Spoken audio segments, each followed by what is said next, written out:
Alright, in this video, I'm going to cover 8 pairs of sneakers that I regret buying. This video is kind of fun to do every now and then. I haven't done one in a while, so I figured I'd give an updated one. Let's go ahead and jump in.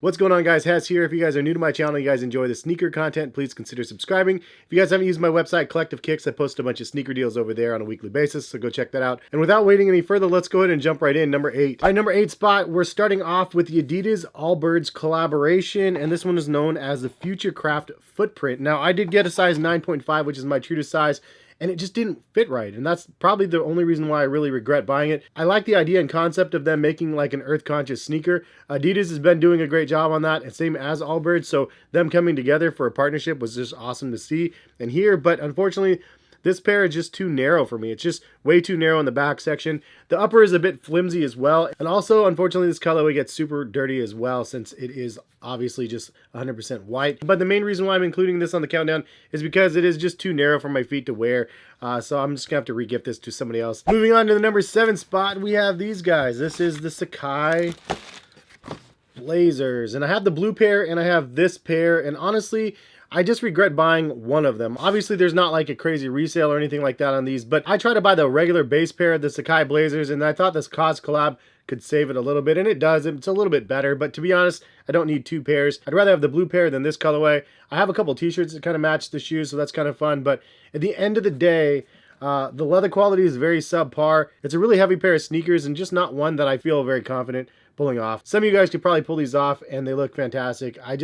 When I wear them, I'm like, I don't know about this. But I do like some aspects of the shoe, and of course, the Sacai collaboration is a plus. COS collaboration is a plus. It's just this one didn't really work for me. Number 6 on the countdown, we have a pair of Billies here.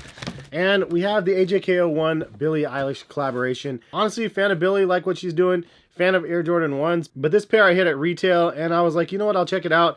And it's just an interesting pair, honestly. The upper material is like really sticky. It's a very interesting pair. It's not like a standard pair of Air Jordan 1s. You can see the outsole is different as well. And it does have some Billie Eilish branding on it as well. But honestly, it's just not a colorway that I really vibe with. It's a little bit too light. There's something about the whole entire thing being just one color that just kind of throws it off for me. And so it's not a bad collaboration. It's just not one that I value highly, unfortunately. So because of that, I was like, you know what? This is one that I would regret buying. I could let this one go in a heartbeat. I probably will. But hopefully Billie doesn't give up on creating sneakers and stuff like that. Obviously, she's a fan of them. Number 5 spot, we have this guy right here. And this is the Nike Crater Impact. Is that what it's called? Yeah. This thing was terrible. I mean, I don't know. The midsole of this, I was expecting something good. It's huge, it's chunky, it looks fantastic. The colorway, like, I like triple black, but it's just so uncomfortable. It's so firm and ridiculously weird feeling underfoot. I was expecting something soft and squishy, and it's definitely not that. I like that it's like the whole move to zero thing. I like the design of it, like I said. The recycled grind on the outsole looks really dope. But it's just not a comfortable shoe. And if you guys think these are comfortable, though, leave a comment in the comment section. Let me know that I'm wrong. But for me and my feet, I'm just like, nah, I can't do it. I'd rather do a shoe with minimal cushioning and minimal foam and have like that like lower ground feel, or a shoe that has this size of cushion stack but it's actually soft and squishy. Don't give me a shoe that's a high stack of like hard foam. It just didn't work for me. All right, number 4 spot on my countdown, we have a pair of Air Jordan 1s. I didn't even do a review on these.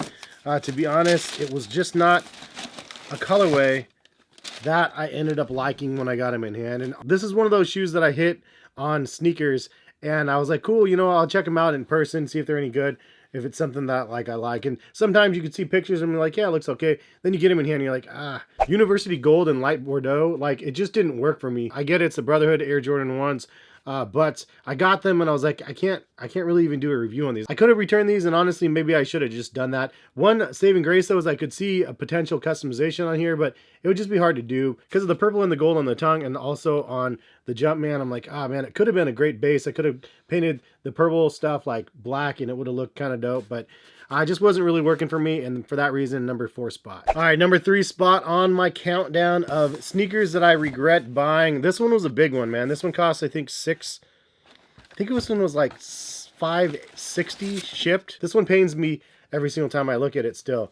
First of all, it's a dope concept. I love the idea of what they were doing because if you guys didn't know, I'm actually a huge Foamposite fan. It's actually one of my favorite models, if not my favorite sneaker model of all time. The royal blue penny Foamposite just brings me back. It's just that good of a model. And I love that they reimagined the entire upper of the shoe, which means that they had to make new shoe molds for these, which is why these things were probably extremely expensive. And that part of it I don't hate. The part of it that I hate is that you paid $540 for this thing and you have fake leather on the back here. It literally has a tag in the box saying that it uses synthetic leather on the upper. And I was like, dude, like that's, I mean, thanks for letting me know, but that's terrible. Like this leather around the trim, the leather around the back tab, it's absolutely garbage. And it is synthetic leather and it's just not good. And because of that, for a premium product and getting synthetic leather, it's pretty much unacceptable. It also creased really, really easy. I put these on feet and this whole back section creased right across the CDG logo on the back.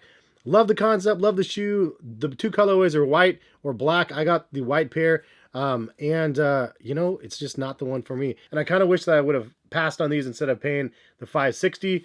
Expensive mistake right here. So the number 2 spot on my countdown goes to the Nike Air Sesh. This is a pair of sneakers that was actually designed by Tinker Hatfield. It was a shoe that I was very interested in seeing, so I bought a pair of them.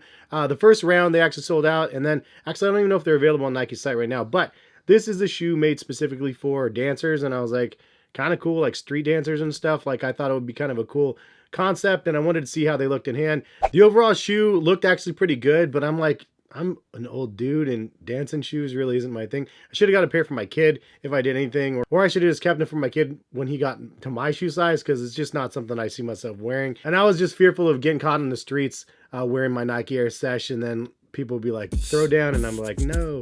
Anyway, I had to return those ones. It just was not my cup of tea, but I like the concept. And if you're like a serious dancer or somebody that actually could benefit from those shoes, I'm sure they're great, but not for my feet. All right, we made it to the number 1 spot on the countdown. If you guys enjoyed the video, please drop a like on the video. If you guys have other video suggestions, top 5 lists and stuff like that, please leave a comment in the comment section. Let me know. And if you guys see a good comment, thumbs it up so I can see it so it gets voted up. But the number 1 spot on this list, it should be no surprise that I returned these shoes and I don't have them even for this countdown because it was incredibly terrible to even try to put on my feet. These were incredibly difficult. I've never had a pair of shoes out of like, I probably tried on 1,000+ pairs of shoes, right? This was not the one. Like, I couldn't even get them on my feet. There has to be like a crazy technique to be able to pull the knit collar down and then try to slide them in, and then it just collapses. It was just not working for me. I couldn't get them on my feet easily enough, and I'm not even going to hoop in them. I was just trying to get them to see if they would work from a casual perspective and how they look, because they look kind of cool, but they definitely weren't cool enough to keep because the price point was like, I think $300 for them, and it was unbelievably difficult to get on feet. So easy number 1 spot for myself. Had to send those back, and actually I don't even know if I got refunded from that. It was like one of those things from Sneakers and Stuff. I won the raffle on, got them, and then ended up shipping them back, and I don't even know if I got credited. So hopefully this is a good reminder for me to go check. But that was my number 1 spot shoe that I regret buying. It was just really impossible to get on feet. Honestly, the Quantums are probably a better option. They kind of look somewhat similar-ish. And they're easier to get on at least. But help me out. Leave a comment in the comment section. Let me know what sneakers you bought and kind of regret buying. Curious to see what your guys' answers are. And I appreciate you all for stopping by and watching the video. Again, if you guys are new to my channel and you guys like it, drop a like on the video. Subscribe to the channel, notification bell. It does go a long way when you do all those things. I know YouTubers say it all the time, but that way you can know when my videos are posted. And yeah, I appreciate y'all. So have a good rest of the day. Hopefully we'll see you back for some more videos. All right, peace guys.